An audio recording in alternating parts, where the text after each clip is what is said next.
पूना गाडगीळ आणि sons limited 1832 पासून। वरळी डोममध्ये फडणवीसांच्या भाषणादरम्यान अज्ञातांची घोषणाबाजी। खालिद का शिवाजी हा चित्रपट प्रदर्शित होऊ देऊ नका अशा घोषणा। तर तुमचं ऐकलंय कार्यक्रम खराब करू नका फडणवीसांचं आवाहन। घोषणाबाजी करणारे पोलिसांच्या ताब्यात। उपमुख्यमंत्री एकनाथ शिंदेंची पुन्हा दिल्लीवारी। पंतप्रधान मोदींची भेट घेणार सूत्रांची माहिती। आठवड्यात दुसऱ्यांदा शिंदेंचा दिल्ली दौरा। उद्धव ठाकरे आणि आदित्य ठाकरे उद्यापासून 3 दिवस दिल्ली दौऱ्यावर। 7 तारखेला इंडिया आघाडीच्या बैठकीत सहभागी होणार। दरम्यान गांधी परिवाराकडे ठाकरे स्नेहभोजनासाठीही जाणार। स्थानिक स्वराज्य संस्थांच्या निवडणुका डिसेंबर-जानेवारी दरम्यान होणार। निवडणुकीसाठी व्हीव्हीपॅट मशीन राहणार नाही, राज्य निवडणूक आयोगाची माहिती। मनसेसोबतच्या युतीचा निर्णय पक्ष घेईल, तुम्ही सगळ्या जागा लढवण्यासाठी तयारीला लागा। महापालिका निवडणुकीच्या अनुषंगाने उद्धव ठाकरेंच्या पदाधिकाऱ्यांना आदेश। ठाकरे बंधू महापालिका एकत्र लढवण्यावर राऊतांचे सकारात्मक संकेत। एकत्र लढण्यावर ठाकरे बंधू चर्चा करणार, संजय राऊतांची सूचक प्रतिक्रिया। महादेवी हत्तीणीला परत आणण्यासंदर्भात मुख्यमंत्री फडणवीसांचा पुढाकार। राज्य सरकार पूर्ण ताकदीने नांदणी मठासोबत।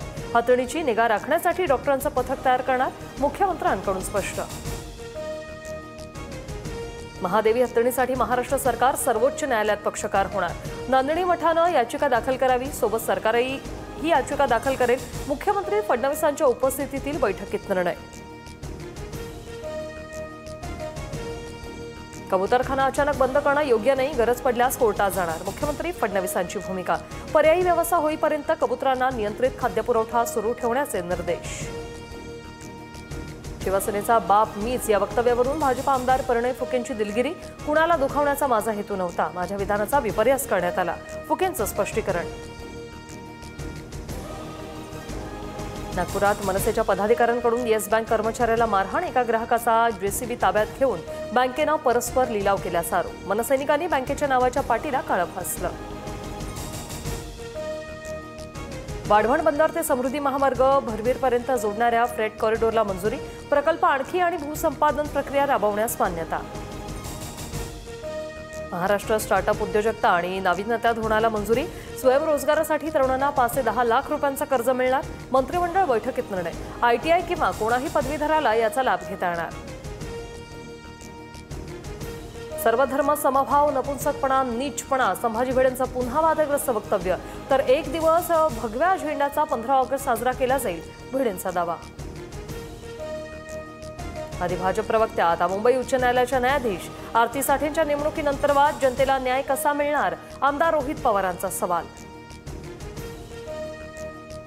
आरती साठे यांचा भाजपसोबत संबंध नाही, जानेवारी 2024ला त्यांनी प्रवक्तेपदाचा राजीनामा दिलेला आहे, भाजपकडून स्पष्ट। रोहित पवारांना माहिती त्यांनी घेऊन आरोप करण्याचा दिला सल्ला। उत्तराखंडच्या उत्तरकाशीमधील धराली तर ढगफुटी, काही सेकंदात घरं आणि हॉटेल ढिगाऱ्यात। 5 जणांचा मृत्यू तर 100हून अधिक नागरिक बेपत्ता। भारतीय लष्कराकडून बचाव कार्य सुरू।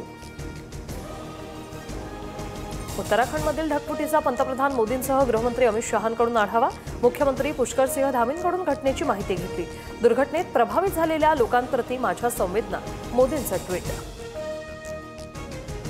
पूना गाडगीळ आणि सन्स लिमिटेड 1832 पासून।